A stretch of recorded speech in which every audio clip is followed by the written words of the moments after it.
En sombrant après l'éclatement du scandale des accusations d'agression sexuelle, Nicolas Hulot fait des dommages collatéraux, par exemple, l'autrice et illustratrice Muriel Dourru qui a été la dernière à travailler avec lui pour un essai graphique engagé sur l'écologie. Elle a pris sa plume pour s'exprimer sur cette affaire et sa prise de position difficile. Autrice et illustratrice engagée, Muriel Dourru est passionnée d'écologie. Grâce à la notoriété qu'elle acquiert avec son blog relayé par le Huffington Post et son livre Chronique d'une citoyenne engagée, pour lequel elle décroche le Outdoor en 2018, elle attire l'attention. Son chemin croise la route d'une autre personnalité qui veut défendre la planète, Nicolas Hulot.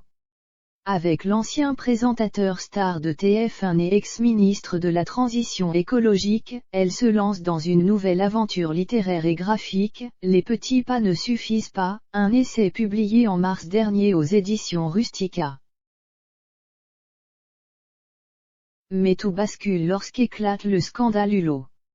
Après une longue pause sur les réseaux sociaux, l'écrivaine féministe s'est livrée sur cette affaire, en voulant afficher toute la sincérité et la transparence possible dans un long texte. Muriel Dourru s'exprime, comme elle l'a toujours fait, à cœur ouvert, pour partager son état d'esprit, ses opinions, ses coups de gueule comme ses bonheurs. Elle qui a toujours dénoncé toutes les violences sociétales se retrouve à la place de la collabo. Elle a illustré un ouvrage qui lui importait beaucoup, un cri d'alarme pour la Terre.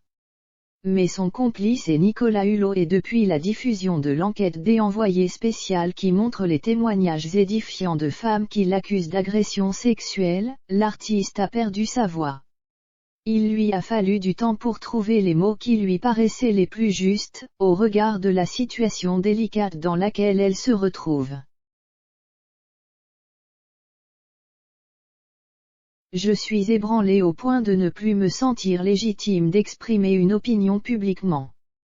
Je ne le ferai plus avec la légèreté d'avant, sans être certaine de ce que j'avance mais, là tout de suite, je dois clore ce chapitre pour retrouver l'envie d'écrire et de dessiner, écrit Muriel Dourru, visiblement toujours sous le choc des révélations.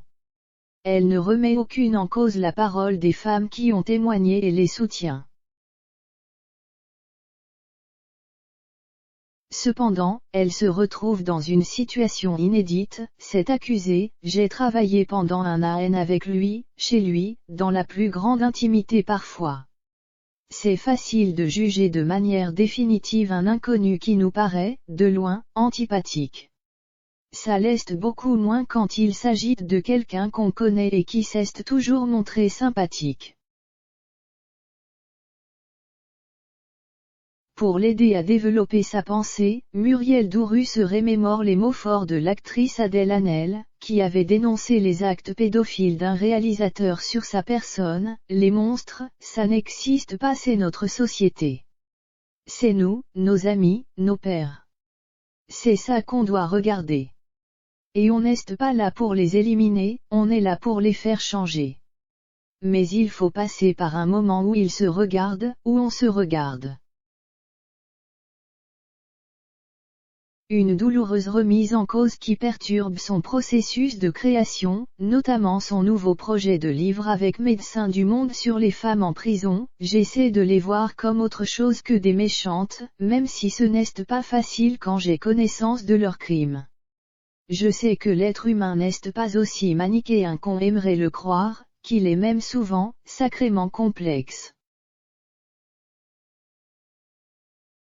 Doutant plus que jamais de son travail, elle réfléchit à un livre qui lui permettrait de mettre à plat ses idées et son expérience qui fut enrichissante et est aujourd'hui douloureuse à l'image de Claire Chazal qui a bien connu Nicolas Hulot pour avoir été comme lui une star de TF1. Muriel Dourru se retrouve dans une position délicate.